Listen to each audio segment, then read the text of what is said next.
Before we begin the story, let us know where you're watching from by leaving a comment below. If you enjoy this video, don't forget to like and subscribe. Have a wonderful day. Enjoy the story, everyone. Emma Harper had always been catastrophically polite. At 28, she'd built a successful event planning business in Manhattan by never refusing her clients, no matter how absurd their demands. Her comedic weakness? She literally couldn't say no when caught off guard in front of an audience. She was at the Rainbow Room, orchestrating the launch of Whitmore Jewelers' new Eternal Elegance collection. The legendary venue buzzed with New York's power elite, fashion moguls, tech entrepreneurs, social media stars, and enough photographers to document a presidential inauguration. Emma mentally checked her list. Ambient lighting, perfect. Gourmet stations, flawlessly arranged. Piano trio, creating a magical atmosphere. Excellent, she murmured, adjusting a cascade of white peonies. Even my hypercritical mother couldn't find fault with this execution. That's when Landon Whitmore, heir to the Whitmore jewelry empire, grabbed the microphone from the pianist. Emma's stomach lurched. This wasn't anywhere in tonight's schedule. He stood there in his bespoke Savile Row tuxedo, visibly shaking like a leaf in a hurricane. Esteemed guests, Landon's voice echoed through the suddenly hushed room. Tonight isn't merely about revealing our newest collection. Tonight he produced a small platinum box, and Emma felt the floor disappear beneath her tonight. I'm asking the most extraordinary woman I've ever known to marry me. Every single person in that glittering room turned to stare directly at Emma. She stood paralyzed, like a statue positioned perfectly in front of the temporary stage. Landon descended the steps with the open box, revealing a diamond that could probably fund a space mission. "Emma," he announced, kneeling before 300 of Manhattan's most influential figures. "Will you marry me?" Time crystallized. Camera strobes exploded like lightning strikes. Her heartbeat hammered so intensely she worried the Rainbow Room's famous windows might shatter from the vibrations. Her brain screamed, "But we've had maybe 10 conversations, most of them about appetizer selections." Yet her mouth, programmed by years of Midwestern manners and compulsive agreeableness, completely sabotaged her. "Yes!" Pandemonium erupted. Champagne corks launched like rockets. Landon kissed her a clumsy, over-enthusiastic collision that felt like being tackled by an excited golden retriever. Silver confetti exploded from concealed ceiling mechanisms. Where did those even come from? And suddenly, Emma was drowning in congratulations from total strangers. "Congratulations, darling," squealed a woman whose face showed clear evidence of extensive cosmetic intervention. "Absolutely enchanting." Emma smiled reflexively while internally experiencing a complete psychological breakdown. What disaster had she just unleashed? 25 minutes later, she escaped to the ladies' lounge. Finally able to process the catastrophe, she stared at her reflection. Lipstick obliterated, hair resembling abstract art, and a rock on her finger that could probably eliminate national debt. "Okay, Emma," she whispered to the mirror. "You just agreed to marry someone you barely know." Witnessed by 300 power brokers while being filmed by Entertainment Weekly. How exactly are you extracting yourself from this mess? The lounge door swung open, revealing an elegantly dressed woman in her late 50s. "Sweetie, I'm Margaret from Harper's Bazaar," the woman declared. "Phone already recording. Could you tell our readers about your epic love story with Landon? Our audience is absolutely craving the romantic details." Emma's mouth opened and closed like a fish experiencing breathing difficulties. It was love at first sight," Margaret suggested, typing rapidly.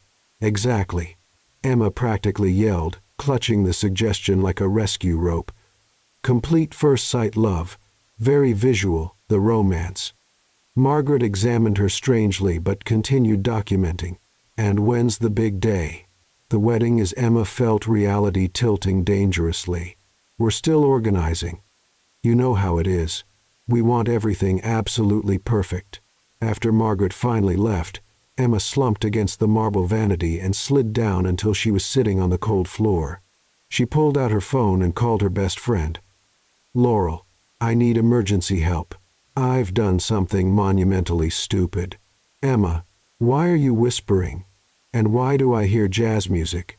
"Because I just accepted Landon Whitmore's marriage proposal in front of half of New York's social elite." Complete silence. "Laurel, you did what?" The shriek was so loud Emma had to hold the phone at arm's length. "It's worse than it sounds. How could it possibly be worse than accidentally getting engaged to one of Manhattan's most eligible bachelors?"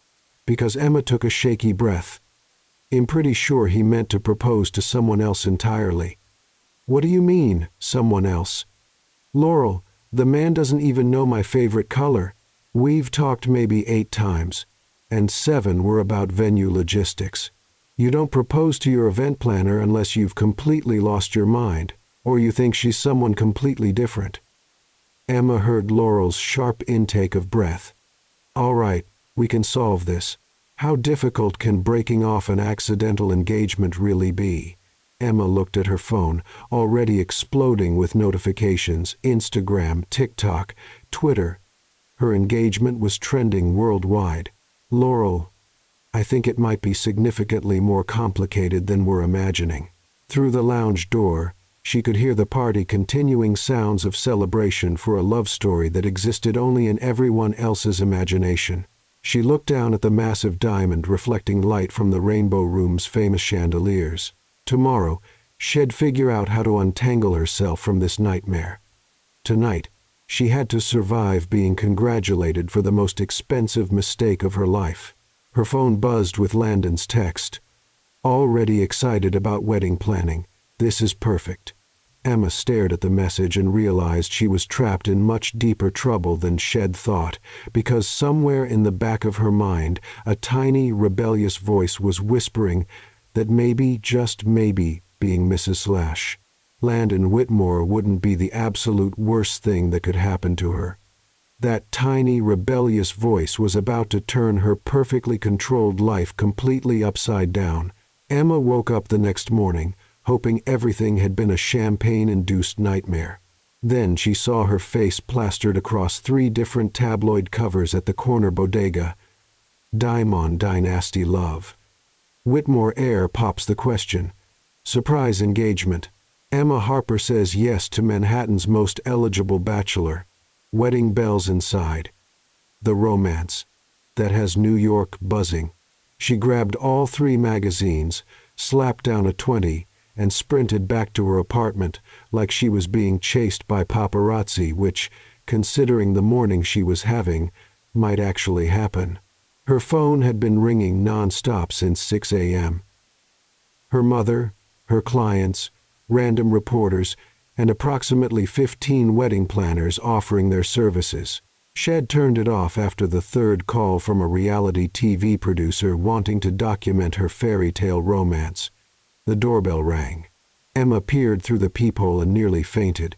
Landon stood in her hallway holding a bouquet roughly the size of a Christmas tree. "Hey there, fiancé," he said when she opened the door, clearly having no idea how to navigate this situation. "I brought flowers, and we should probably talk about wedding stuff and fiancé things." He was handsome. Emma had to admit perfectly styled blonde hair, green eyes that belonged in a cologne commercial, and that trust fund smile that graced Manhattan charity event photos. But he had the personality depth of a puddle. "Come in," she said, trying to sound enthusiastic. "Want some coffee?" "I love coffee," he replied, settling at her small kitchen table. "Actually, what kind of coffee do you like? I should probably know my future wife's preferences." Emma nearly dropped the coffee pot. Future wife? How was she going to escape this? "I like regular coffee, just coffee-flavored coffee." Landon pulled out a leather notebook and actually wrote it down. "Regular coffee. Got it. And favorite color? Why? For the wedding?" "My mother wants to start planning immediately.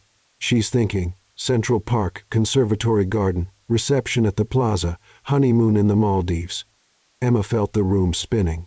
Landon, don't you think we're moving a little fast? Fast? He looked genuinely confused. But you said yes in front of everyone. And it was even on page 6 this morning. At that moment, Emma's phone rang. It was Laurel. "Excuse me," she said, answering. "Emma." "You need to get to my office right now," Laurel whispered urgently. "There's a guy here looking for you. A seriously attractive guy. Says he met you at the event last night and needs to talk to you about something urgent." "What guy?" "I don't know, but he's wearing a Bloom and Branch Gardens t-shirt and has dirt under his fingernails. Also, he has these incredible blue eyes. He'll be right there." Emma hung up quickly. "Sorry, Landon. Work emergency. Can we continue this conversation later?" "Of course. He'll use the time to call the priest." He stood up, gave her an awkward cheek kiss. "Love you, babe." "Love you." Emma shuddered. 40 minutes later, she was staring at the most intriguing man Shed ever encountered. Dark hair that looked like he'd run his fingers through it, ocean blue eyes, and a casual confidence Landon would never possess in a million years. "You must be Emma," he said, standing up with an easy smile. "I'm Caleb Foster." "Hi," she managed, completely mesmerized by those eyes. "Look, I know this is going to sound crazy, but I need to tell you something about last night." Caleb ran a hand through his hair. "I own Bloom and Branch Gardens. We handled all the floral arrangements for the event. And, well, I witnessed everything." Emma felt her stomach drop. "Everything? The proposal that wasn't meant for you. What do you mean?" Caleb sighed, pulling out his phone. Landon was nervous all day, kept asking if everything was perfect, if the setup was exactly right. Then he showed me this photo and said, "Shays, amazing, man. Tonight's the night." He handed her his phone, and Emma's knees buckled. The photo showed a stunning redhead, clearly a model or actress, Violet Reed, Caleb continued.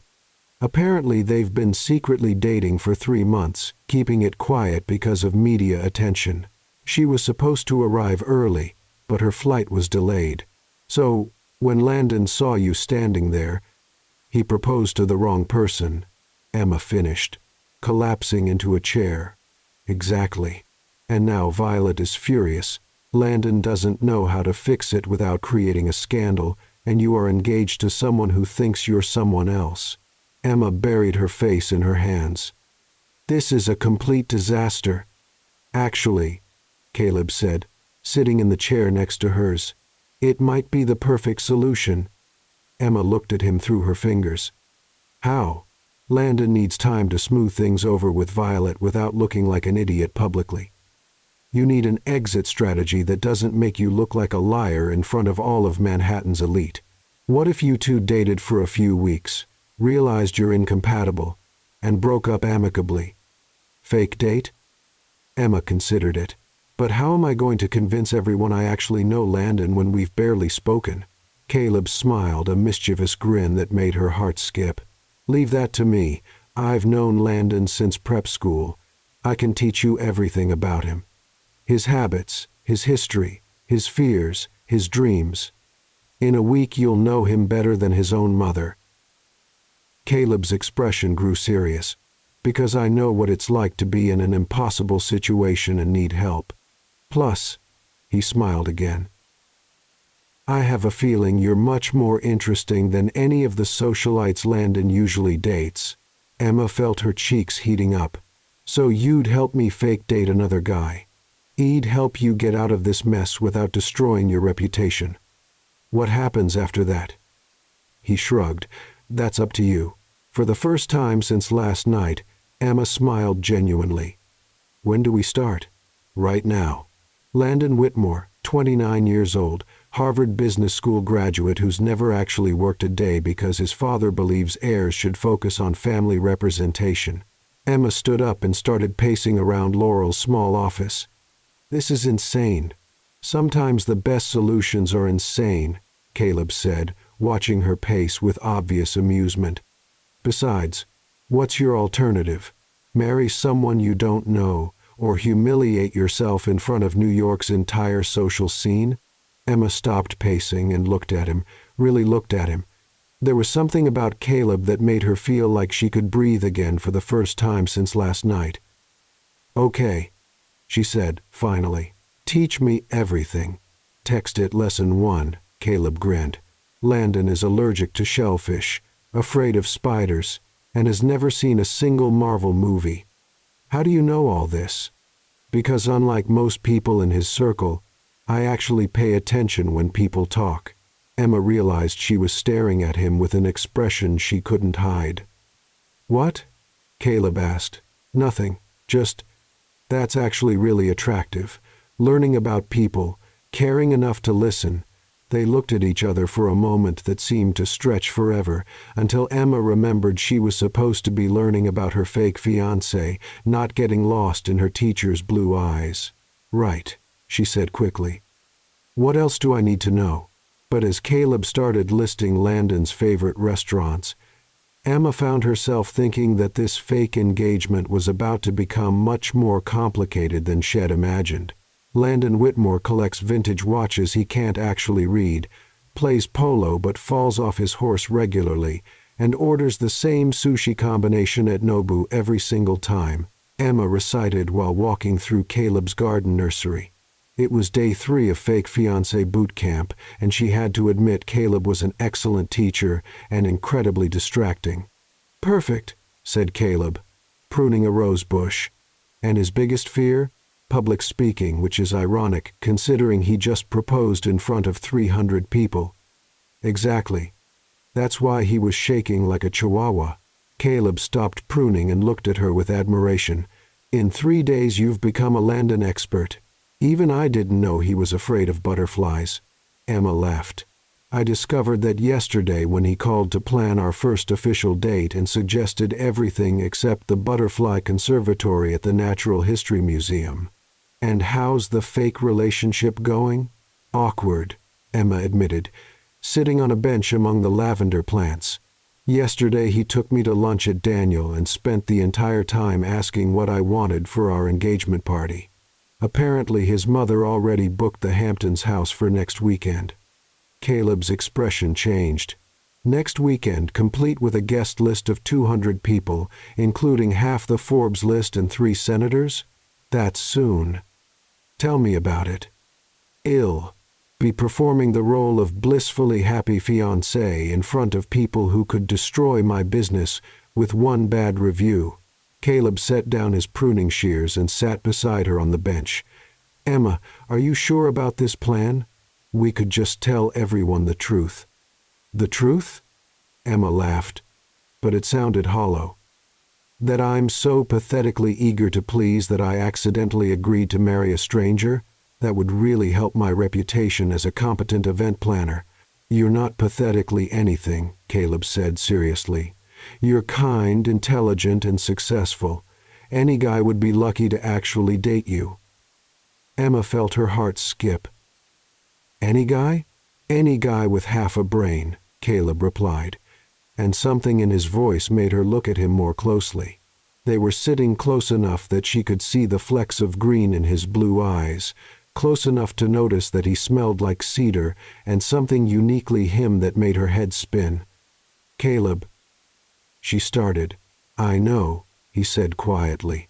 "I know this is complicated, and that you're supposed to be in love with someone else, and that I'm just helping you get out of this mess, but I can't stop thinking about you. About how you laugh when you think something is genuinely funny, about how smart you are, about how you bite your lip when you're concentrating." Emma realized she was biting her lip right now. "You've been watching me bite my lip?" Among other things. The air between them seemed to crackle with electricity. Emma found herself leaning closer, and Caleb's hand reached up to touch her face. Her phone rang. Landon. They sprang apart like they'd been caught doing something illegal. "Hey, sweetheart," Emma answered, trying to sound normal while her heart hammered against her ribs. "Emma, great news. I just had lunch with my college roommate, and he suggested we double date this weekend before the engagement party. You'll love them. Double date? Emma looked at Caleb, who was making exaggerated panic faces. Yeah, Trevor and his fiancée Amanda. They're perfect together, been engaged for 2 years. Amanda can give you tips about planning a society wedding. That sounds wonderful. Awesome. Saturday night, Le Bernardin, 8. Oh, and babe, Trevor's going to ask about how we met and fell in love. You know, the real story. Emma felt the blood drain from her face. The real story? Yeah, I've been keeping it mysterious, but now that we're officially engaged, people want details. I'll pick you up at 7:30. Love you. He hung up before she could respond. Emma stared at her phone like it might explode. What happened? Caleb asked. Double date, Saturday night with his best friend and the friend's fiancée. They want to hear our love story in detail. Okay, that's challenging. Challenging? Emma stood up and started pacing between the flower beds. Caleb, we don't have a love story. We have a series of brief conversations about canapé arrangements. Calm down. We can figure this out. How? His friend has probably known Landon for years. Hell no if I'm making stuff up. Caleb watched her pace for a moment, then got up and gently caught her arm, stopping her mid-stride. Look at me, he said softly. She did, and immediately felt calmer. There was something about Caleb that made her feel like everything might actually be okay. We're going to create a love story, he said. A believable one based on real interactions you've had with Landon, just enhanced. Enhanced how?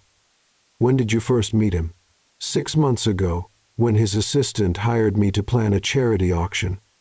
What was your first impression? Emma thought back. That he was handsome but seemed nervous about something. Perfect. And when did you first have a real conversation? 2 months later at another event. He asked if I thought the lighting was too bright. Great. So we build from there. First meeting. Instant attraction but professional boundaries. Second meeting. Real conversation that showed his thoughtful side. Then we add a few more moments that led to deeper feelings. Emma listened as Caleb spun a romantic narrative from the sparse facts of her actual interactions with Landon. He was incredibly creative, weaving in details about Landon's personality that made the story both believable and genuinely sweet. You're really good at this, she said when he finished. I'm good at paying attention to people and understanding what makes them tick. Is that why you left your family's business? Caleb's expression grew serious. How did you know about that? Lucky guess. You know everyone in Landon's circle, but you work with plants and have dirt under your fingernails. Plus, Foster isn't exactly an unknown name in Manhattan real estate. Foster Development Corporation, Caleb confirmed. My father builds luxury condos that destroy everything green in their path. I tried to change things from the inside, failed. So I left to do something that actually makes the world better. That must have been hard. Hardest thing I've ever done. My father still won't speak to me. Emma stepped closer to him. But you're happier now? Much happier. Especially lately. Lately? Since I met a certain event planner who accidentally got engaged to the wrong guy. They were standing close again. That magnetic pull drawing them together.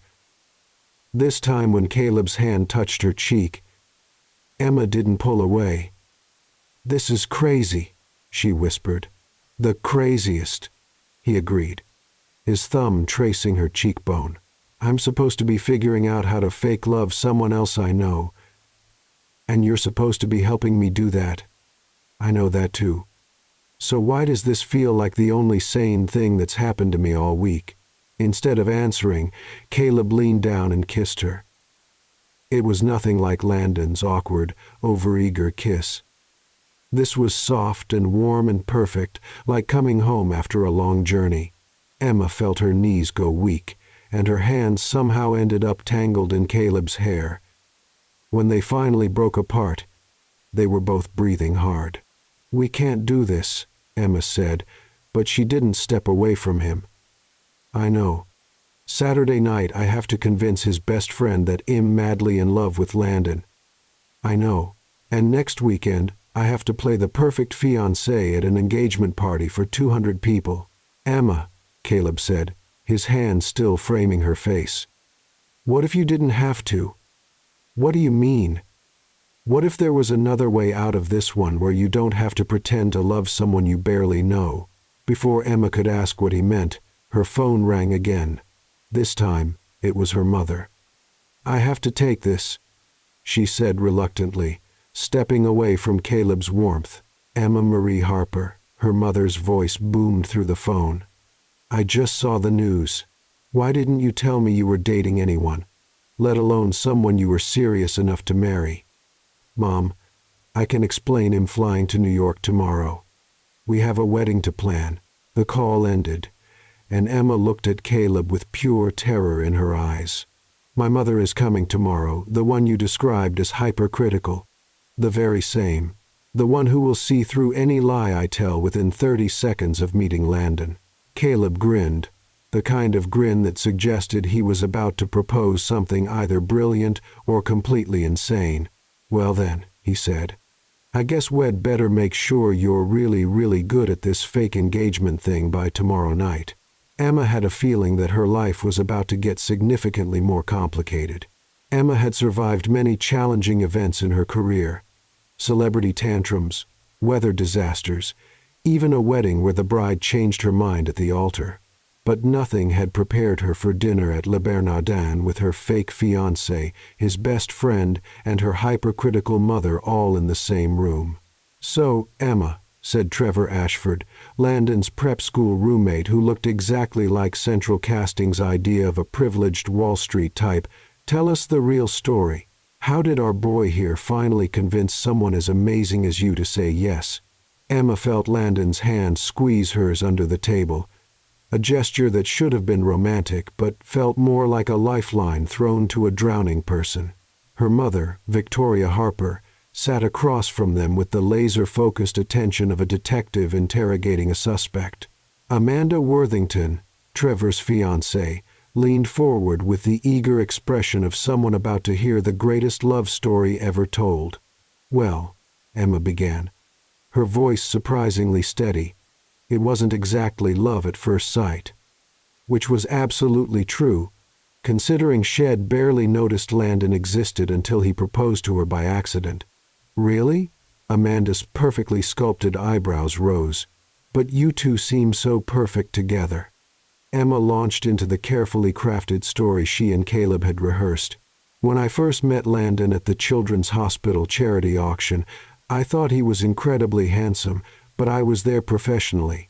I never expected him to notice me." "But he did notice you," her mother interjected with surgical precision. "What exactly did he say?" Landon jumped in, clearly having memorized his part of their fictional romance. "I asked her about the lighting setup because I was nervous about my speech, and she gave me this incredible pep talk about how the cause was more important than my anxiety. She was so passionate about helping those kids. That part was actually true. Emma had given him advice about his speech. She'd just forgotten about it until Caleb helped her remember." "And then what happened?"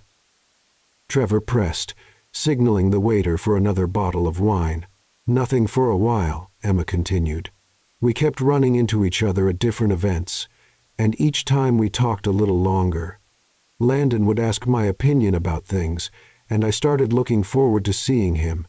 Also technically true, though looking forward to seeing him was a generous interpretation of hoping he wouldn't change the catering menu at the last minute again." "But when did you know?" Amanda sighed dreamily. "When did you realize you were falling for him?" Emma's mind went completely blank. This wasn't part of their rehearsed story. She looked at Landon, who was staring at her with obvious panic. Emma started, then found herself thinking about the moment that afternoon when Caleb had kissed her in his garden. The words came tumbling out before she could stop them. It was when I realized he really listened to me. Not just polite conversation, but actually heard what I was saying and remembered details about things I cared about. And he made me laugh. Even when I was having the worst days, I knew I was in trouble when I started looking for excuses to text him just to have a reason to talk to him. The table went silent. Emma realized she'd been describing her feelings for Caleb, not Landon. Fortunately, everyone seemed to interpret her emotional honesty as proof of her deep love for her fiancé. "That's beautiful," Amanda whispered, actually tearing up. Even her mother looked satisfied. "And you, Landon," Amanda continued, "when did you know Emma was the one?" Landon's answer was smoother than Emma expected. "When I realized I trusted her opinion more than anyone else's. I started asking her advice about everything. Business decisions, family issues, even what to wear to important meetings. She just got me, you know? Made me want to be better than I was." Emma stared at him in surprise. That was actually a really good answer.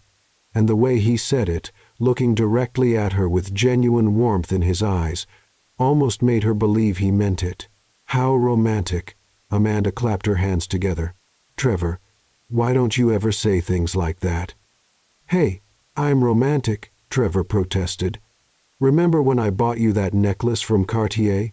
Buying expensive jewelry isn't the same as understanding someone's soul, Trevor." Emma watched Trevor's face fall and felt a stab of sympathy. She was about to say something diplomatic when her mother's phone rang. "Excuse me," Victoria said, checking the caller ID. "This is about the Harper Foundation Gala. I need to take this." As her mother stepped away from the table, Emma felt some of the tension leave her shoulders. The interrogation was temporarily suspended. "Your mother seems lovely," Landon said politely. "She's thorough," Emma replied. "She likes to make sure I'm making good decisions. And what's her verdict on me?" Before Emma could answer, Trevor jumped back into the conversation. "Dude, I have to say I never thought I'd see you this happy. Remember in college when you swore you'd never get married because it was an outdated social convention?" Landon laughed nervously. "People change, man. They sure do. I mean, look at you now, talking about trust and understanding and all that deep stuff. Emma's really changed you." Emma felt heat creeping up her neck. The more Trevor talked, the more obvious it became that the Landon sitting next to her bore little resemblance to the commitment-phobic college student his best friend remembered. "Actually," Amanda said, turning to Emma, "I wanted to ask you about the engagement party next weekend. I heard Helena Whitmore is planning something spectacular. It should be lovely," Emma managed, though the thought of the upcoming party made her stomach churn. 200 guests, right? Including the Vanderbilts and the Astors. "I saw the guest list when Helena called for Amanda's address," Trevor added helpfully. Emma's phone buzzed with a text. She glanced down and saw Caleb's name. "How's the dinner from the underworld going? Need emergency extraction?" Despite everything, she smiled. "Who's texting?" Landon asked, leaning over to look. "Work emergency?" Emma said quickly, putting her phone away. "My assistant dealing with a vendor issue." Her mother returned to the table just as the dessert course arrived. "Sorry about that." Crisis averted. "Now, where were we?" "We were talking about the engagement party," Amanda said. "I can't wait to see the Whitmore estate. I heard the gardens are incredible." "They are?" Landon confirmed. "We're planning to have the ceremony there too, actually. The rose garden would be perfect for a spring wedding." Emma nearly choked on her creme brulee. "We are? I thought we discussed this," Landon said, looking confused. "Last week when we were planning?" They had definitely not discussed this. Emma was pretty sure they'd never discussed anything beyond the next few weeks. "Of course," she said weakly. "The rose garden." Her mother's radar immediately activated. "You don't sound certain, sweetie. Is everything all right?" "Everything's perfect, Mom. Just overwhelmed by all the planning." Victoria Harper studied her daughter's face with the intensity of a scientist examining bacteria. "Emma, you've planned hundreds of events. This shouldn't overwhelm you. Unless what? Unless you're having second thoughts." The table went dead silent. Trevor and Amanda exchanged glances. Landon's hand tightened on Emma's. "Mom, that's ridiculous," Emma said, forcing a laugh. "I'm just tired." "It's been a crazy week." "Has it?" Her mother continued relentlessly. "What exactly has been so crazy? You got engaged 5 days ago to someone you've supposedly been dating for months. The planning should be the easy part." Emma felt trapped. Her mother was like a bloodhound when she sensed something was off, and right now she clearly smelled deception. "Victoria," Landon said smoothly, "I think what Emma means is that everything's been happening so fast since the proposal, the media attention, the party planning, adjusting to being officially engaged. It's a lot for anyone." "The media attention?" Victoria's eyebrows rose. "What media attention?" Emma had somehow failed to mention to her mother that their engagement had been splashed across every society page in New York. "Nothing major," Emma said quickly. "Just a few photos from the proposal." "A few photos?" Amanda pulled out her phone. "Emma, you're on the cover of Manhattan magazine this week."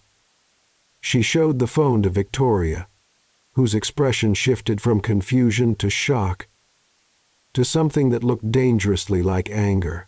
"Emma Marie Harper," her mother said in the voice that had terrified Emma throughout her childhood. "We need to talk privately." Emma's phone buzzed again.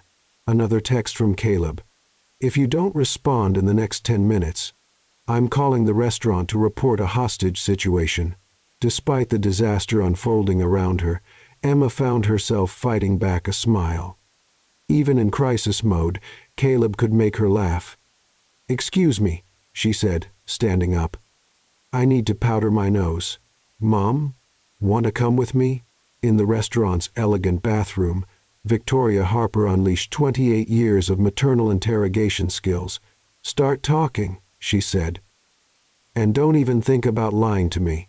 I changed your diapers. I know when you're being deceptive." Emma stared at her reflection in the mirror, at the massive engagement ring that still felt foreign on her finger, at the carefully applied makeup that was supposed to make her look like a woman in love. "It's complicated, Mom. Uncomplicated. I can't." "Emma, I've known you for 28 years.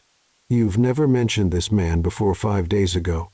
You've never brought him home, never talked about a serious relationship, never even hinted that you were dating anyone. And now, suddenly you're engaged to someone I've never heard of, whose proposal is trending on social media, and you're planning a society wedding that will cost more than most people's houses." Emma felt her carefully constructed facade beginning to crumble. "Mom, are you pregnant?" "What? No. In some kind of trouble? Did he help you out of a bad situation?" "Not exactly." "Then what exactly?" "Because the daughter I raised doesn't accept marriage proposals from men she barely knows, no matter how rich or handsome they are." Emma looked at her mother, really looked at her. Victoria Harper had immigrated to America with nothing, built a successful business from scratch, and raised Emma to be independent and strong. She deserved the truth. "You're right," Emma said quietly. "I barely know him." Victoria's face softened slightly. "Then why did you say yes?" "Because I was put on the spot in front of 300 people and I panicked. Because I've spent my whole life being too polite to disappoint anyone. Because sometimes being nice gets you into impossible situations. And now I'm in so deep I don't know how to get out without destroying my reputation and my business." Victoria was quiet for a long moment. Then she stepped forward and pulled Emma into a hug. "Oh, sweetheart," she said. "What have you gotten yourself into? The mess of the century," Emma mumbled into her mother's shoulder. "Well," Victoria said, pulling back and smoothing Emma's hair, "then we'd better figure out how to get you out of it. You're my daughter. Your messes are my messes. Besides, Victoria smiled, I didn't raise you to marry someone just because you were too polite to say no. Emma felt tears of relief starting to form. But what do I do? How do I get out of this without looking like a complete fraud? I don't know yet. But well, figure it out. Victoria checked her lipstick in the mirror. For now, let's get through dinner. Then tomorrow you're going to tell me everything. And I mean everything. About how you ended up engaged to a stranger. Everything. Including whoever's been texting you all evening and making you smile like that. Emma felt her cheeks burn. Mom, I may be getting older, but I'm not blind. That's not the expression of a woman in love with her fiancé. That's the expression of a woman in love with someone else entirely. As they walked back to the table, Emma realized that her mother had just identified the real problem. She wasn't just stuck in a fake engagement. She was falling for someone else, while the entire world expected her to marry Landon. The rest of dinner passed in a blur of wedding planning conversation and couples anecdotes. Emma smiled and nodded and played her part, all while thinking about Caleb and wondering how she'd managed to make such a spectacular mess of her life. When Landon walked her to her apartment building after dinner, he seemed genuinely happy about how the evening had gone. That went really well, he said, clearly oblivious to the undercurrents of tension that had dominated the meal. Trevor and Amanda loved you, and your mother seemed to warm up to me by the end. She did seem more relaxed, Emma agreed, though she suspected her mother's apparent acceptance had more to do with strategic planning than genuine approval. I was thinking, Landon continued, maybe we should have lunch tomorrow. Start planning some details for the engagement party. My mother wants to introduce you to the wedding planner she's hired. Wedding planner?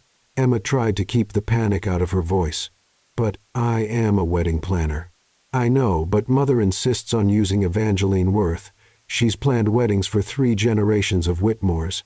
Emma nodded, though the idea of being planned for instead of doing the planning felt like another piece of her identity being stripped away. Sure, she said. Lunch sounds great. Landon kissed her goodnight, the same awkward, overeager kiss that still felt like being slobbered on by an enthusiastic puppy. As she watched him walk away, Emma couldn't help comparing it to that afternoon's kiss with Caleb, which had felt like coming alive for the first time. Her phone rang as soon as she got inside her apartment. Survived the dinner? Caleb asked without preamble. Barely. My mother knows something's up. How much does she know? Everything. Well, almost everything. I haven't told her about you yet. There was a pause. Are you going to? Emma sank onto her couch, still wearing her little black dress and heels, feeling exhausted down to her bones. I don't know. This is all getting so complicated. Caleb. Landon wants to plan our wedding. His mother hired a wedding planner. My mother knows I'm lying about something, and Trevor and Amanda think we're the greatest love story since Romeo and Juliet. Romeo and Juliet ended badly, Caleb pointed out, not helping. Sorry. What can I do? Emma closed her eyes, picturing Caleb in his garden, dirt under his fingernails, and that easy smile that made her forget about everything else. I don't know, she said honestly. I feel like I'm drowning. Then let me throw you a lifeline. What do you mean? Meet me tomorrow night after your lunch with Landon, after whatever family obligations you have. Just you and me, away from all the chaos. Caleb, I know it's complicated. I know you're supposed to be planning a fake engagement to someone else. But Emma, I can't pretend I don't care about you. And I think you might care about me too. Emma felt her heart racing. You're right. I do care about you. That's the problem. Why is that a problem? Because I'm supposed to be figuring out how to fake love Landon. And instead, I'm falling for you, because next weekend I have to convince 200 people that I'm blissfully happy with my fiancé, and the only time I actually feel happy is when I'm talking to you. The silence stretched between them, filled with everything they couldn't say. Tomorrow night. Caleb said finally. 8 o'clock. He'll text you the address. Caleb, we can't what? Be honest about how we feel? Spend time together? Emma, you're not actually engaged. This is all pretend. It doesn't feel pretend anymore. It feels like I'm living someone else's life, and I don't know how to get back to my own. Then tomorrow night, just for a few hours, be yourself with me. No pretending, no performing, just us. After Caleb hung up, Emma sat in her dark apartment staring at her engagement ring. In 1 week her entire world had turned upside down. She was fake engaged to someone she barely knew, lying to everyone she cared about, and falling for a man she had no business falling for. Tomorrow she had to have lunch with Landon and pretend to be excited about wedding planning. Tomorrow night she was apparently meeting Caleb for what sounded dangerously close to a date. And next weekend, she had to stand in front of 200 of New York's most influential people and convince them she was madly in love with the wrong man. Emma looked down at the massive diamond catching light from the street lamps outside her window and realized she was running out of time to figure out how this story was supposed to end. Emma woke up Friday morning to 17 missed calls, 43 text messages, and her face on the front page of the New York Post with the headline, "Whitmore Bride. Inside the engagement that has Manhattan talking." She groaned and pulled a pillow over her head, but her phone immediately started ringing again. Unknown number. "Hello," she answered wearily. "Emma Harper? This is Evangeline Worth from Worth Weddings. Helena Whitmore asked me to call you about your upcoming nuptials. I have openings this afternoon to begin preliminary planning." Emma sat up in bed, her brain struggling to process. Preliminary planning? Of course, darling. A Whitmore wedding requires at least 18 months of preparation. Well, need to secure the cathedral, coordinate with Vera Wang's atelier, book the plaza's grand ballroom, arrange tastings with Daniel Boulud. Wait, slow down, Emma interrupted. 18 months minimum for a wedding of this caliber. Helena mentioned a June ceremony. That gives us exactly 14 months, which is cutting it quite close, but we can make it work with proper planning. Emma felt the walls of her apartment closing in. Can I call you back? I need to discuss some details with Landon first. Of course, darling, but don't wait too long. The best vendors book up years in advance for society weddings. After hanging up, Emma stared at her ceiling and wondered if it was possible to die from stress. Her fake engagement was supposed to last a few weeks, not 14 months. How had everything spiraled so completely out of control? Her phone buzzed with a text from Landon. "Can't wait for lunch today. Mom found the perfect location for our engagement photos. Central Park, at sunset." Another text, this one from her mother. "Had coffee with my friend Janet this morning. She says the Whitmores are already telling people the wedding will be the social event of the decade. We need to talk." And finally, one from Caleb. "Saw the post. You okay? Still on for tonight?"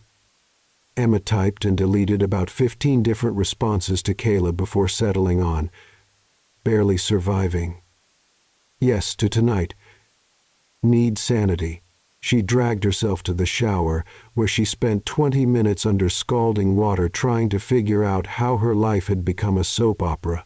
When she emerged, her apartment buzzer was ringing. "Emma, it's me," came Landon's voice through the intercom. She glanced at the clock, 10:30 a.m. They weren't supposed to meet until noon.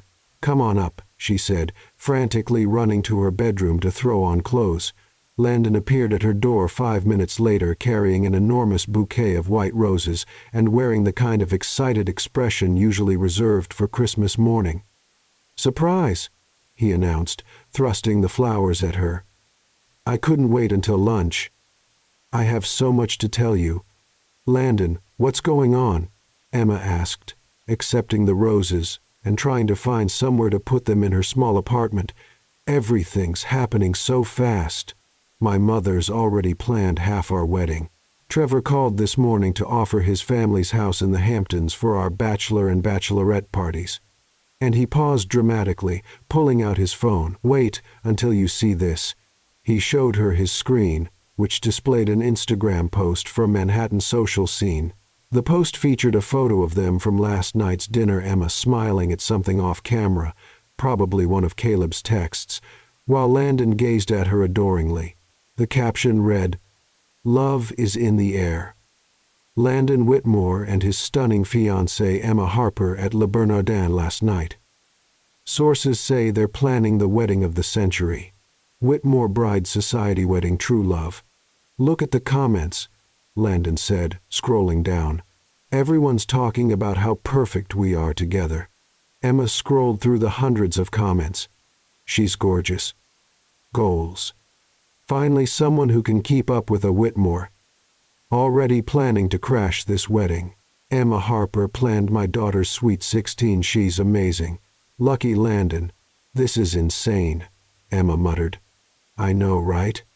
We're like Manhattan royalty," Landon beamed. "Oh, and I have another surprise." Emma felt a sense of impending doom. What kind of surprise? "My cousin Charlotte is in town from London, and she's dying to meet you. I invited her to lunch with us today." "Your cousin Charlotte?" "Charlotte Piton Whitmore. She's a duchess or something in England. Super sophisticated, speaks like 5 languages, went to Oxford." Landon's enthusiasm was palpable. "She's going to love you." Emma's stomach dropped. Another family member to convince, another person to lie to, another layer of complication in what was supposed to be a simple fake relationship. "That sounds wonderful," she managed. "I knew you'd be excited." "Oh, and she's bringing her fiancé Lord something or other. Apparently they're planning their own wedding at some castle, so you two can compare notes."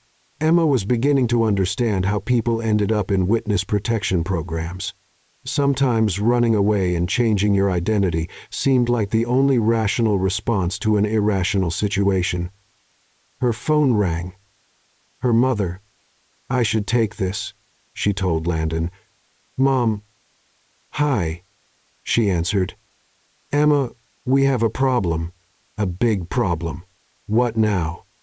"I just got off the phone with Margaret Steinberg. You remember her? She runs the Children's Hospital Charity Board. She says Helena Whitmore called her this morning asking about your family's philanthropic involvement." Emma's blood went cold. What did Margaret tell her? The truth. That the Harper family has donated modestly to various causes over the years, but were hardly in the same league as the families Helena usually associates with. "Emma, I think she's investigating us." "Investigating us for what?" "To make sure you're suitable for their precious heir.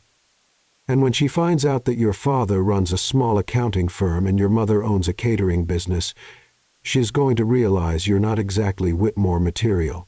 Emma sank onto her couch, Landon watching her with growing concern. "Who's that?" he asked. "Work," Emma mouthed. "Emma," her mother continued, "I think you need to end this before it gets any worse." "I can't just end it, Mom. It's complicated. More complicated than lying to one of New York's most powerful families, because that's what you're doing, whether you meant to or not." "I know. I know. Look, can we talk about this later? I'm about to have lunch with Landon and apparently his Duchess cousin from England." "His what?" "I'll call you later, Mom." After hanging up, Emma looked at Landon, who was staring at her with a puzzled expression. "Everything okay?" he asked. "You look a little pale. Just work stress. Nothing important. Well, forget about work. Today is about us, about our future together." Landon sat down next to her on the couch, taking her hands in his. "Emma, I know this has all happened fast, but I want you to know how happy you've made me." The sincerity in his voice caught her off guard. For the first time since this whole mess began, Landon seemed like a real person rather than a walking trust fund. "Landon," she started. "I know I'm not the most exciting guy in the world," he continued. I know I come with a lot of family baggage and social expectations, but being with you makes me feel like maybe I could be more than just another rich guy living off his family's money." Emma felt a stab of guilt, so sharp it was almost physical. "You don't need to be more than you are. But I want to be for you. I want to be the kind of man who deserves someone as amazing as you." The awful thing was he meant it. Emma could see it in his eyes, genuine affection, real hope for their future together. He wasn't just playing a part. Somewhere along the way had actually fallen for her, which made what she was doing to him absolutely terrible. "Landon," she said carefully, what if I wasn't who you think I am?" "What do you mean?" "I mean, what if you found out that I wasn't suitable for your world? That I came from a completely different background than what you're expecting?" Landon laughed. "Emma, I don't care if you grew up in a trailer park. You're brilliant, beautiful, and kind. That's all that matters to me." The guilt was now crushing her chest like a physical weight. He was a good person, not the sharpest tool in the shed, maybe, and definitely privileged beyond belief, but fundamentally decent. And she was lying to him about everything. "We should probably get going," she said, standing up abruptly. "Don't want to keep your cousin waiting." Lunch at the plaza was everything Emma had feared it would be. Charlotte Peyton Whitmore turned out to be a stunning brunette with a posh English accent, impeccable manners, and the kind of effortless sophistication that came from centuries of aristocratic breeding. Her fiancé, Lord Petton, Emma never did catch his first name, was equally polished and spoke about his family's estate like it was a small country. "So, Emma," Charlotte said over her Dover sole, "Landon tells me you're an event planner. How fascinating. I imagine New York society events are quite different from what we're used to in England." "They can be pretty elaborate," Emma replied carefully. "I'm sure the Americans do love their spectacle, don't they?" Charlotte laughed. "Not that there's anything wrong with that, of course. Different traditions and all." Emma felt like she was being politely dissected. "What sort of events do you typically plan?" Lord Petton asked. "Corporate functions, private parties, all kinds." "Really? Corporate launches, charity galas, private celebrations. Any particular families you work with regularly?" Charlotte continued. "I imagine in New York, like London, there are certain families who prefer to use the same vendors for generations." Emma was starting to feel like she was in a very civilized interrogation. "I work with various clients.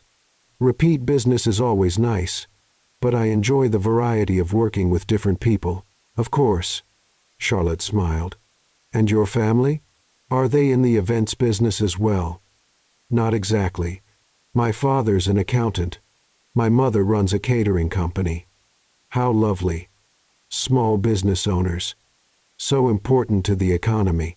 Charlotte's tone was perfectly pleasant, but Emma caught the subtle shift in her expression. "Yes, they've worked very hard to build their businesses," Emma said, feeling defensive.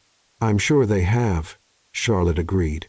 "It must be quite an adjustment, becoming part of the Whitmore family. So many traditions, so many expectations.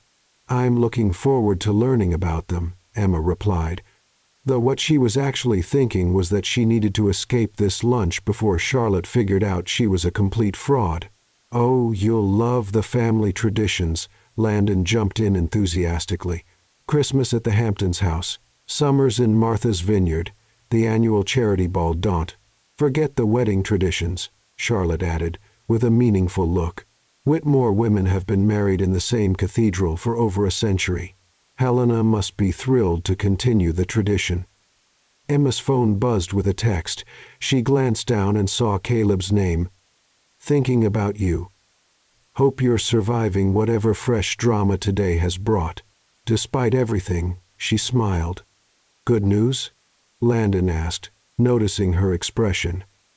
"Just my assistant confirming some details for a client event," Emma said quickly. But Charlotte had noticed her reaction too, and Emma caught her exchanging a glance with Lord Petton. "Great. Now the British aristocrat thought she was sketchy. The rest of lunch passed in a blur of polite conversation about wedding plans, family histories, and social expectations. By the time they said goodbye, Emma felt like she'd been put through a very elegant meat grinder. "Charlotte's wonderful, isn't she?" Landon said as they walked through Central Park toward the spot his mother had chosen for their engagement photos. "She's very sophisticated," Emma replied diplomatically. "She really liked you, I could tell. She doesn't warm up to people easily, but you two seem to click." Emma wasn't sure they'd been at the same lunch, but she didn't argue. The engagement photo session was its own special kind of torture. Helena had hired Manhattan's most sought-after society photographer, who directed them through 45 minutes of poses that were supposed to look candid and romantic. "Perfect. Now, Emma, look at Landon like he just told you he loves you." "Wonderful." "Landon, whisper something sweet in her ear." "Beautiful. Now both of you laugh like you just shared a private joke." Emma felt like a marionette, performing emotions she didn't feel for an audience that would scrutinize every expression for authenticity. By the time they finished, her face hurt from fake smiling. "These are going to be gorgeous," Helena gushed, reviewing the photos on the photographer's camera. "Perfect for the engagement announcements in Vogue and Town and Country." "Vogue?" Emma squeaked. "Of course, darling. The Whitmore engagement is major society news. We want to do it properly." As Emma walked home after finally escaping the photo session, her phone rang. "Caleb." "Please tell me you're still coming tonight," she said without preamble. "I need to decompress, hide under a rock, and possibly flee the country," she replied. "But yes, I'm coming." "Where are we meeting?" "Brooklyn Bridge Park near the carousel. It'll be the guy with the picnic basket looking completely out of place among the tourists." "A picnic? You said you needed sanity. Sometimes sanity looks like simple food, good wine, and conversation that doesn't involve wedding planning or family expectations." Emma felt her first genuine smile of the day. "That sounds perfect." "Good. Oh, and Emma, bring a jacket. It gets cold by the water at night." 3 hours later, Emma found herself sitting on a blanket in Brooklyn Bridge Park, looking across the East River at the Manhattan skyline while eating sandwiches from Caleb's picnic basket. For the first time all week, she felt like she could actually breathe. "So," Caleb said, pouring wine into plastic cups, "on a scale of 1 to completely insane, how was your day?" "Completely insane doesn't begin to cover it," Emma replied.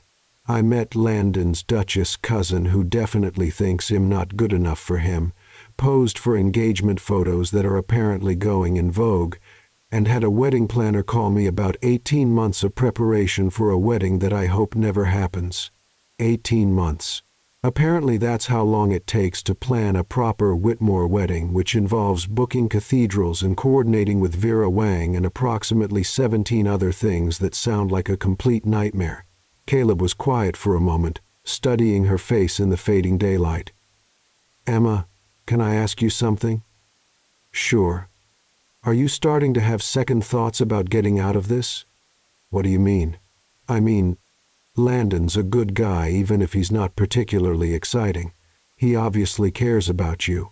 His family has money and influence. From the outside it probably looks like a pretty good deal." Emma considered the question seriously. "A week ago maybe I would have been tempted, the security, the social status, the idea of never having to worry about money again. It's not nothing. But now I know what it feels like to have a real conversation with someone who actually listens to my answers. I know what it feels like to laugh until my stomach hurts. To be around someone who makes me want to be funnier and smarter and more myself, not less." She realized she was describing her feelings for Caleb again, and from the way he was looking at her, he realized it too. "Emma, I know this is complicated," she said quickly.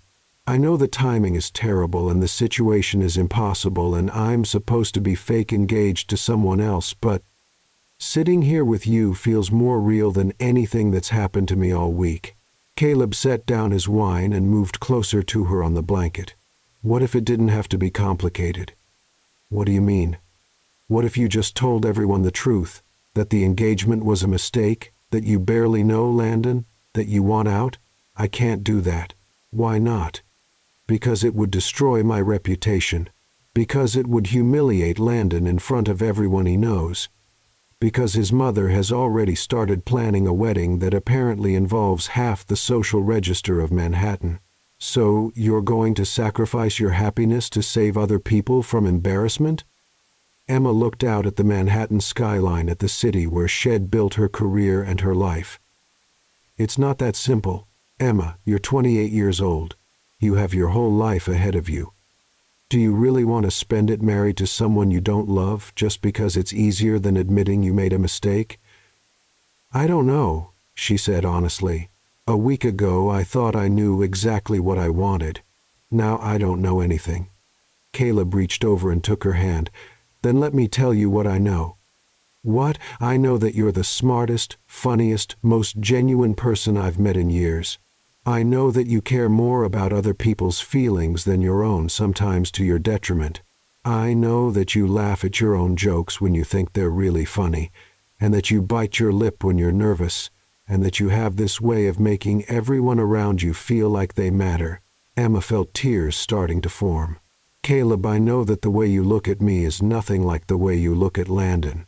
And I know that if you marry him, you'll spend the rest of your life wondering what would have happened if you'd been brave enough to choose what you actually wanted instead of what everyone expected you to want." They sat in silence for a moment, the weight of his words settling between them. Around them, the park was emptying as evening turned to night, leaving them increasingly alone with the city lights reflecting off the water. "What if I'm not brave enough?" Emma whispered. "Then I guess we'll find out together," Caleb said, and leaned over to kiss her. This time, Emma didn't pull away. She kissed him back with all the emotion she'd been holding in all week.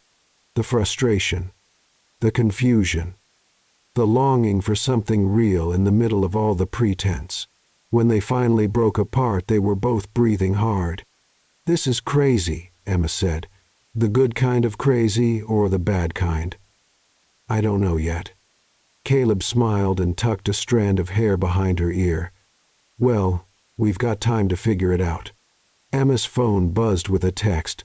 She glanced down and saw Landon's name. "Can't wait for the engagement party tomorrow night. Mom says everything's perfect. Love you." The engagement party tomorrow night. In less than 24 hours she would be standing in front of 200 people, pretending to be blissfully happy about marrying Landon while her heart was sitting on a picnic blanket in Brooklyn, belonging to someone else entirely. "The engagement party is tomorrow," she said quietly. "I know. What am I going to do? What do you want to do?" Emma looked at Caleb, then at her phone, then back at the Manhattan skyline where her old life was waiting for her to return and continue the charade. "I want to run away with you and never look back." "Okay. Okay? Okay, Emma. If that's what you want, then let's do it. Pack a bag, leave a note, and disappear. Well, figure out the rest later." For a moment Emma actually considered it just disappearing, leaving behind the mess she'd created and starting fresh somewhere else with Caleb. But then reality crashed back in. "I can't. Too many people are counting on me, expecting me to be there. I can't just abandon Landon the night before his engagement party, even though he's not actually your fiancé, even though he doesn't know that. To him this is real." Caleb nodded slowly. "Then what's the plan?" Emma stared out at the water, trying to find an answer in the lights reflecting off the waves. "I don't know. Get through tomorrow night somehow. Try not to have a complete breakdown in front of Manhattan's social elite. Figure out how to untangle this mess without destroying everyone involved and us." Emma looked at him, at this man who'd somehow become the most important person in her world in the span of a week. "I don't know that either. But Caleb, whatever happens tomorrow, Whatever I decide to do about this engagement, you need to know that this tonight, sitting here with you, this is the most honest I've felt since this whole thing started. Then hold on to that, Caleb said, squeezing her hand. Whatever tomorrow brings, remember that this is real. As they packed up the picnic and prepared to return to their separate lives, Emma realized that the engagement party tomorrow wasn't just about convincing 200 people that she was in love with Landon. It was about deciding who she wanted to be for the rest of her life. The woman who did what was expected of her, or the woman who was brave enough to fight for what she actually wanted. She just wasn't sure yet which woman would show up tomorrow night. Emma stood in front of her bedroom mirror at 6 p.m. on Saturday, wearing a stunning midnight blue gown that Landon's mother had insisted on buying for her, and feeling like she was preparing for her own execution. The engagement party started in 2 hours, and she still had no idea how she was going to survive the evening without having a complete emotional breakdown in front of Manhattan's most influential families. Her phone had been buzzing all day with messages. Landon, can't wait to show you off tonight. You're going to look incredible. Mom, remember what we discussed. You don't have to go through with this if you don't want to. Laurel, girl, I saw the guest list. Half of Forbes 400 is going to be there. No pressure or anything. Caleb, whatever happens tonight, know that I'm proud of you for trying to do the right thing by everyone. That's who you are. Someone who cares. Text me. If you need an emergency escape plan. The emergency escape plan was looking more appealing by the minute. Emma's doorbell rang at exactly 6:30. She opened it to find Landon looking devastatingly handsome in a custom tuxedo, holding a small Tiffany box. You look absolutely breathtaking, he said, his voice full of genuine awe. I mean, I knew you were beautiful, but tonight, wow. Thank you, Emma managed, accepting the kiss he placed on her cheek. You look very handsome yourself. I have something for you, Landon said, presenting the Tiffany box with almost boyish excitement. Something to wear tonight. Inside was a pair of diamond earrings that probably cost more than most people's cars. Landon, these are gorgeous, but they're too much. Nothing's too much for my fiancé, he said, gently taking the earrings from the box. May I? As he fastened the earrings, Emma caught sight of herself in the hallway mirror. She looked like she belonged in his world, elegant, polished, expensive, but she felt like an actress playing a role she'd never auditioned for. Perfect, Landon said, stepping back to admire his handiwork. Emma, before we go, I want to tell you something. What? I know this has all happened fast. I know there are probably people tonight who are going to question whether we really know each other well enough to be getting married, but I want you to know that I've never been more sure of anything in my life. Emma felt that familiar crushing weight of guilt. Landon, let me finish, he said, taking her hands. I know I'm not the most exciting guy. I know I come with a lot of baggage, family expectations, social obligations, media attention, but being with you makes me want to be better than I am. You make me laugh. You challenge me to think about things differently. And you make me feel like maybe I could actually contribute something meaningful to the world instead of just living off my family's money. The awful thing was, he meant every word. Somewhere in the past week, while Emma had been falling for Caleb and plotting her escape from this fake engagement, Landon had genuinely fallen for her. You already contribute meaningful things, Emma said softly, because it was true. Landon might not be the love of her life, but he wasn't a bad person. He was kind, generous, and surprisingly thoughtful when he wasn't overwhelmed by his family's expectations. Not like you do. You create beautiful experiences for people. You make their important moments perfect. You built your own business from nothing. You're everything I want to be when I grow up. He laughed self-deprecatingly. Emma felt tears starting to form. Landon, what if tonight you found out something about me that changed how you felt? Like what? I don't know. Something that made you realize I wasn't who you thought I was? Landon smiled and cupped her face in his hands. Emma, I already know who you are. You're the woman who spent 3 hours helping my grandmother find the perfect gift for her bridge partner's birthday, even though it had nothing to do with any event you were planning. You're the woman who noticed that the catering staff at the charity auction looked exhausted and made sure they got breaks and proper meals. You're the woman who remembers that I don't like shellfish, that I get nervous speaking in public, and that I have terrible taste in movies. Each example he gave was like a small knife to her heart because they were all true. Somehow, despite barely knowing each other, he had been paying attention to her in ways she hadn't even noticed. Those are just small things, Emma whispered. Small things are everything, Landon replied. Anyone can do grand romantic gestures. It's the small things that show you really care about someone. The limousine ride to the Whitmore estate in the Hamptons passed in a blur of Long Island scenery and Landon's nervous chatter about the guest list. Emma tried to listen, but her mind kept wandering to Caleb's words from the night before. If you marry him, you'll spend the rest of your life wondering what would have happened if you'd been brave enough to choose what you actually wanted. The Whitmore estate was everything Emma had expected, and more, a sprawling mansion overlooking the ocean, with manicured gardens that probably employed a staff of 20. Tonight those gardens were transformed into an elegant wonderland of twinkling lights, white flowers, and enough champagne to float a yacht. Holy, Emma breathed as their car pulled up the circular drive. I know it's a lot, Landon said apologetically. Mother tends to go overboard. Go overboard was like saying the ocean was a little wet. There had to be 300 people scattered across the terraces and gardens, all of them looking like they'd stepped out of a Ralph Lauren ad.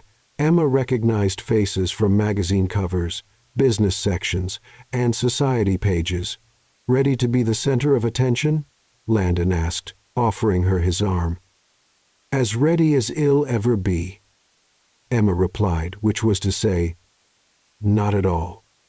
The moment they stepped out of the car, they were swarmed.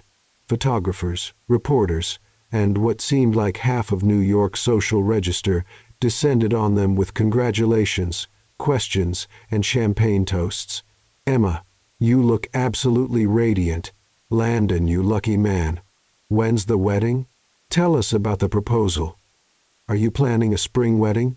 Emma smiled and nodded and played her part, all while feeling like she was watching someone else's life unfold. Helena Whitmore, resplendent in gold Oscar de la Renta, swept them toward the main terrace, where a small stage had been set up. Darlings, you look perfect, Helena gushed. Emma, that dress is divine on you. Now, in about 20 minutes, Landon's father is going to make a toast, and then, Landon, you'll say a few words about your beautiful fiancée. I'll say a few words. Landon looked panicked. Nothing elaborate, just a few sentences about how happy Emma makes you. You know, romantic but tasteful. Emma felt the blood drain from her face. A speech in front of 300 people about their fake love story. Mrs. Whitmore, maybe a speech isn't necessary, Emma started. Nonsense. It's tradition. Besides, everyone's dying to hear how you two fell in love. It's so romantic, keeping your relationship quiet until you were ready to announce your engagement. Emma excused herself to find the ladies' room, where she promptly locked herself in a stall and had a quiet panic attack. She pulled out her phone and texted Caleb. Emergency. Need that escape plan now. Her phone rang immediately. Emma, what's wrong? Landon has to give a speech about our love story in front of 300 people, including reporters. Okay. Breathe. Can you get away from the party? How? I'm the guest of honor. If I disappear, people will notice. Then we need to do this the hard way. What's the hard way? You're going to have to tell the truth. Caleb? I can't, Emma. Listen to me. This has gone far enough. Landon is about to get up in front of everyone he knows and profess his love for you. His parents have planned your wedding. His mother is investigating your family. How much deeper are you going to let this go? Emma knew he was right, but the thought of standing up in front of all these people and admitting she'd been lying for a week made her physically nauseous. What if they destroy my business? What if no one in this city ever trusts me again? What if you spend the rest of your life married to someone you don't love because you were too scared to admit you made a mistake? Emma closed her eyes and tried to imagine herself 5 years from now married to Landon, attending parties like this one as Mrs. Whitmore, living a life that felt like an elaborate costume she could never take off. "I can't do this," she whispered. "Then don't. But how do I?" "One step at a time. First get through the speech, then find a way to talk to Landon privately. Tell him the truth, all of it. Give him the chance to decide how he wants to handle this. What if he hates me? What if he doesn't? Emma, you said yourself that he's a good person. Good people can usually handle the truth, especially when it comes from someone who cares enough to finally be honest." Emma heard someone calling her name outside the bathroom. "I have to go." "Emma, yeah? Whatever happens, I'm proud of you. And if you need me, I'll be here." Emma emerged from the bathroom to find Charlotte Petton Whitmore waiting for her, looking concerned. "Are you all right, darling? You look a bit pale." "Just pre-speech nerves," Emma managed. "Oh, you're not expected to speak, are you? How terrifying." Charlotte touched up her lipstick in the mirror. "Though I suppose public speaking becomes easier when you're discussing something you're truly passionate about." There was something in Charlotte's tone that made Emma look at her more carefully. "What do you mean?" "Well, when you're talking about someone you genuinely love, the words just flow naturally, don't they? You can see it in people's faces when they talk about their true feelings versus when they're just performing." Emma felt like Charlotte was trying to tell her something. "Charlotte, can I ask you something?" "Of course. When you and Lord Petone got engaged, were you absolutely certain he was the right person for you?" Charlotte studied Emma's face in the mirror. "Do you want the polite answer or the honest one?" "The honest one. I was terrified. Not of him, but of making the wrong choice for the right reasons. There's enormous pressure in families like ours to marry well, to choose someone suitable rather than someone who sets your soul on fire." "What did you do?" "I almost married someone else. Someone perfectly appropriate, well-connected, approved of by everyone." Charlotte turned to face Emma directly. "It would have been the safe choice, the expected choice. But you didn't." "No. Because I realized that I'd rather be genuinely happy with someone who challenged my family's expectations than perfectly miserable with someone who met them." They looked at each other for a long moment, and Emma realized that Charlotte knew. Somehow Landon's sophisticated cousin had seen right through her performance. "Charlotte, whatever you decide to do," Charlotte said quietly, "make sure it's your decision, not everyone else's." Before Emma could respond, the bathroom door opened, and Helena Whitmore swept in. "There you are. It's time for the speeches." "Emma, you look lovely, but a bit flushed. Are you feeling well?" "Just excited," Emma lied. Back on the terrace, someone had dimmed the party lights and turned on a spotlight over the small stage. Landon's father, Richard Whitmore, took the microphone and delivered a polished speech about family traditions, finding the right person, and his excitement about welcoming Emma into their family. Then it was Landon's turn. Emma watched him take the microphone, looking nervous but determined. He found her in the crowd and smiled. "Friends, family, thank you all for being here tonight, to celebrate what feels like the beginning of my real life." The crowd quieted, everyone hanging on his words. "A week ago I thought I knew what love was supposed to look like.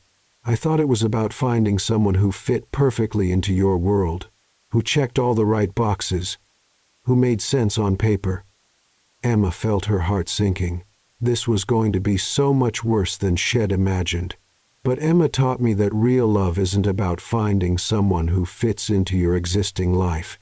It's about finding someone who makes you want to build a completely new life together. The crowd murmured approvingly. and Emma saw several women dabbing at their eyes. Emma makes me laugh when I take myself too seriously. She challenges me to think beyond my own privileged bubble. She's taught me that kindness is more important than connections, that integrity matters more than inheritance. Emma felt tears starting to form. Every word out of his mouth was making this harder.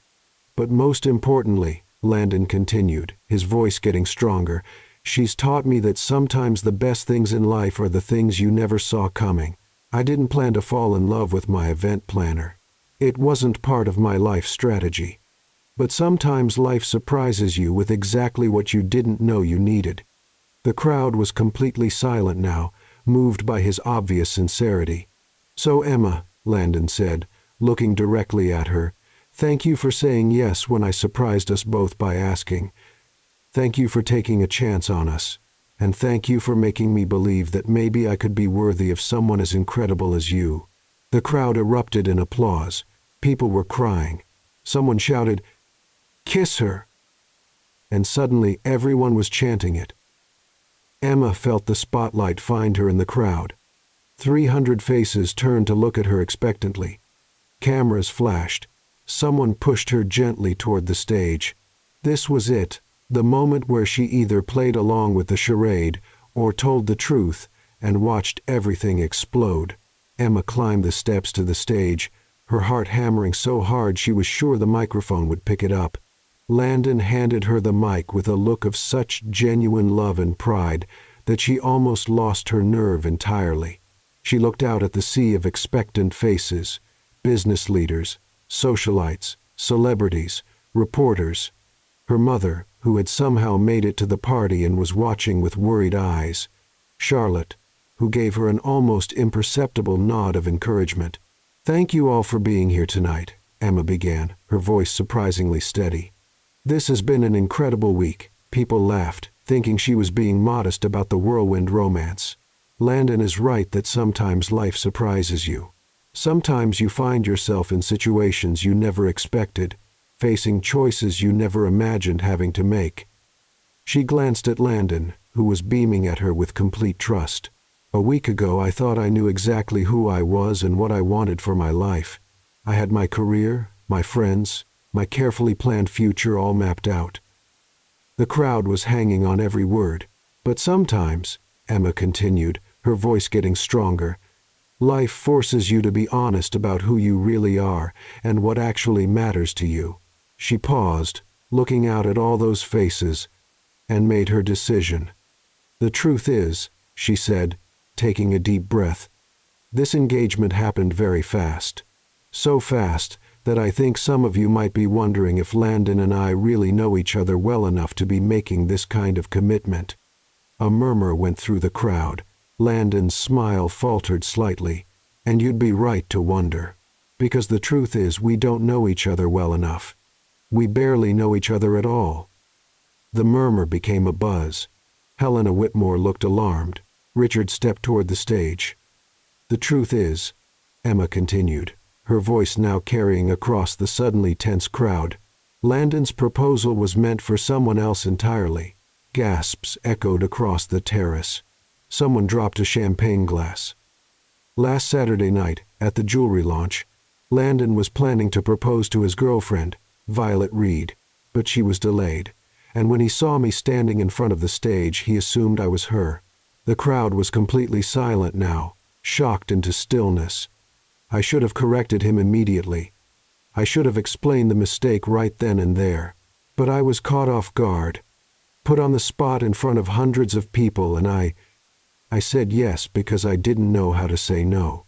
Emma looked at Landon, whose face had gone completely white. "I'm sorry," she said to him directly. "I'm sorry I let this go on for a week. I'm sorry I let you believe something that wasn't true. I'm sorry I let your family plan a wedding that should never happen." The silence stretched on forever. Emma could hear her own heartbeat, could feel 300 pairs of eyes boring into her. Then Landon stepped forward and took the microphone. "Is this some kind of joke?" he asked quietly. "No," Emma said.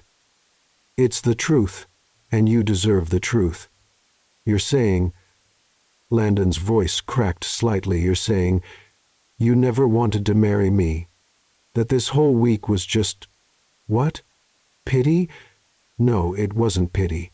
Landon, you're a wonderful person. You're kind and generous, and any woman would be lucky to marry you. But that woman isn't me. Then why didn't you just tell me that on Sunday morning? Why let this go on for a week? Emma felt tears starting to fall. Because I was scared. Because I didn't want to hurt you. Because I thought maybe I could make it work, could learn to love you the way you deserve to be loved. And you can't. Emma looked out into the crowd and found Caleb. He was standing at the back of the terrace, having somehow managed to get into the party. He gave her a small nod of encouragement. No, she said softly. I can't. Because I'm in love with someone else. The crowd erupted. Photographers started snapping pictures furiously. Helena Whitmore looked like she might faint. Richard was shouting something Emma couldn't hear over the noise. But Landon just stood there looking at her with an expression she couldn't read. Who? He asked quietly. Emma looked toward the back of the crowd again, but Caleb was gone. It doesn't matter, she said.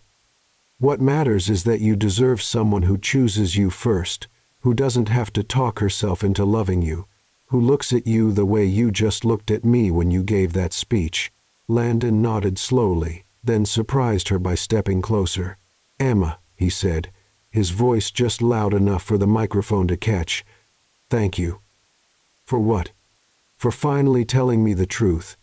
For not letting me marry someone who doesn't love me. For caring enough about my feelings to be honest, even when it was hard. Emma felt fresh tears starting.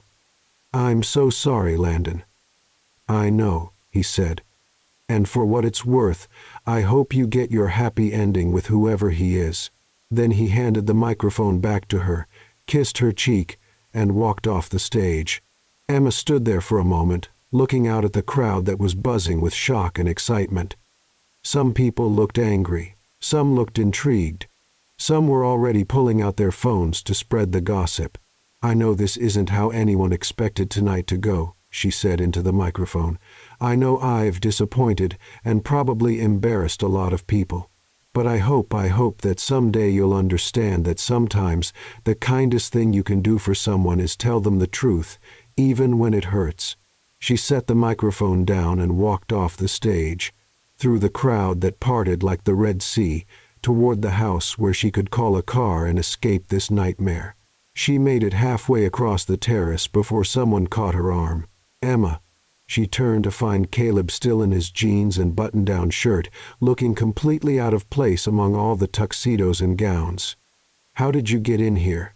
I told security I was your emergency contact, he said with a small smile.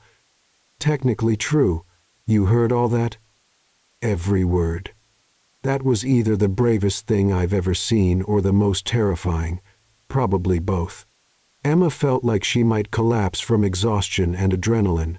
Caleb, I just destroyed my career, humiliated one of New York's most prominent families, and probably made myself the most hated woman in Manhattan. Maybe. Or maybe you just showed everyone that you're someone who cares more about doing the right thing than protecting yourself. Right now it doesn't feel like I did the right thing. It feels like I just nuked my entire life. Your entire fake life, Caleb corrected. Your real life is just getting started. Before Emma could respond, Helena Whitmore appeared beside them, her face a mask of barely controlled fury. Miss Harper, she said in a voice that could freeze champagne, I think you've done quite enough for one evening. Mrs. Whitmore, I know you're angry, and you have every right to be. Angry doesn't begin to cover it. You've humiliated my son, embarrassed my family, and wasted a considerable amount of time and money on what was apparently an elaborate lie. I never meant for it to go this far, and yet it did. You had multiple opportunities to correct this misunderstanding, and instead you chose to deceive us. Emma felt Caleb step closer to her, a protective gesture that didn't go unnoticed by Helena. And you are? Helena asked Caleb coldly. Caleb? Foster, a friend of Emma's. Foster. Helena's eyes narrowed. As in Foster Development Corporation? Former Foster Development Corporation, Caleb corrected. I left the family business 3 years ago. How convenient. Another family disappointment. Helena. The voice came from behind them. They turned to see Charlotte approaching with Landon close behind. Charlotte, please don't involve yourself in this, Helena said tersely. Actually, I think I will. Charlotte stepped up to Emma with a sympathetic smile. Emma, are you all right? I've been better, Emma admitted. I imagine so. Public truth-telling is rather exhausting. Charlotte turned to her aunt. Helena, perhaps we should let the girl go home. She's had quite enough drama for one evening. She's had enough drama? She created this drama. Actually, Landon said quietly, I created this drama when I proposed to the wrong person without bothering to confirm who I was proposing to. Everyone turned to look at him. Head loosened his bow tie and looked drained but oddly peaceful. Landon, darling, you were just nervous, Helena said soothingly. Any man might make that mistake. No, Mother. This wasn't just nerves or bad lighting. I proposed to Emma because I assumed she was Violet. I never actually confirmed she was my girlfriend before asking her to marry me. That's actually pretty ridiculous when you think about it. But the media attention, the planning we've done, the invitations we've already ordered, can all be canceled, Landon said firmly. Mother, I'm not marrying someone who doesn't love me just to save face. Helena looked like she wanted to argue further, but Richard appeared and put his hand on her shoulder. He's right, Helena. Let's let everyone go home and figure out how to handle the media tomorrow. Emma felt like she was in a dream. The Whitmores were being reasonable understanding after she had just publicly humiliated them. Landon, she said softly, Are we okay? He considered the question seriously. We will be. It stings right now, I won't lie. But Emma, I'd rather know the truth than live a lie, even if the truth hurts. For what it's worth, I think you're going to make someone very happy someday. Just make sure you actually know who they are first. Landon laughed, the first genuine laugh Shed heard from him all week. Yeah, I'll work on that. As the Whitmores walked away to deal with their shocked guests, Emma found herself alone with Caleb on the edge of the terrace overlooking the dark ocean. So, Caleb said eventually, that happened. That happened. Emma agreed. I just committed social suicide in front of half of New York's elite. You just chose honesty over convenience. That's not suicide, that's courage. Is it? Because right now it feels like I just threw away everything I've worked for. Did you? Or did you just make room for something better? Emma looked at him, standing there in his casual clothes among all the evening wear, looking completely comfortable in his own skin despite being totally out of place. What happens now? She asked. Now you go home, get some sleep, and tomorrow you start figuring out what you actually want your life to look like. And what about us? Us? Caleb smiled and took her hand. Us gets to be real now. No more pretending. No more fake engagements. No more secrets. Just us figuring it out together. Even though I might be the most notorious woman in Manhattan by morning, especially because of that, I've always been attracted to rebels. Emma laughed, despite everything. I'm not sure accidentally getting engaged to the wrong person makes me a rebel. No, but standing up in front of 300 people and telling the truth when it would have been easier to keep lying, that definitely makes you a rebel. As they walked toward the house to find their ride back to the city, Emma's phone started buzzing with notifications, text messages, emails, missed calls. The story was already spreading. Second thoughts? Caleb asked, noticing her expression. Emma looked back at the party where people were still standing around in shocked clusters, probably planning how they'd tell this story for years to come. Then she looked at Caleb, who was watching her with patient understanding. No, she said, turning off her phone and slipping it into her purse. No second thoughts. For the first time in a week, I know exactly where I want to be. Where's that? Anywhere but here with you. Caleb grinned and pulled her closer. I can work with that. As their car pulled away from the Whitmore estate, Emma looked back one last time at the elegant party, the beautiful people, the life she'd almost stepped into by accident. It was a good life, probably a comfortable life, but it wasn't her life. Her real life was sitting next to her, holding her hand and promising that whatever came next, they'd figure it out together. 3 months later, Emma's event planning business was actually doing better than ever. Apparently, being the woman who told the truth at the Whitmore engagement party had made her something of a celebrity in certain circles. People wanted to hire the event planner who was brave enough to choose authenticity over social climbing. Landon had started dating Violet publicly, and they seemed genuinely happy together. Had even sent Emma a thank you note, saying that her honesty had forced him to be more honest about what he actually wanted from a relationship. And Emma? Emma was sitting in Caleb's garden on a Sunday morning, drinking coffee and reading the Times, wearing his oversized sweater and feeling more like herself than she had in years. Any regrets? Caleb asked, looking up from the rosebush he was pruning. Emma considered the question, thinking about the life she'd almost had, the safe choice she'd almost made, the person she'd almost become. Just one, she said. What's that? I regret waiting so long to figure out that sometimes the scariest choice is also the right choice. Caleb set down his pruning shears and came to sit beside her on the garden bench. Well, he said, kissing her temple, you figured it out eventually. I had good help. You had courage. I just gave you a reason to use it. Emma leaned into his warmth, surrounded by the flowers they'd planted together, and realized that sometimes the best love stories start with the worst mistakes. Sometimes you have to say yes to the wrong person before you can find the courage to say yes to the right one. And sometimes, if you're very lucky, the right person is patient enough to wait while you figure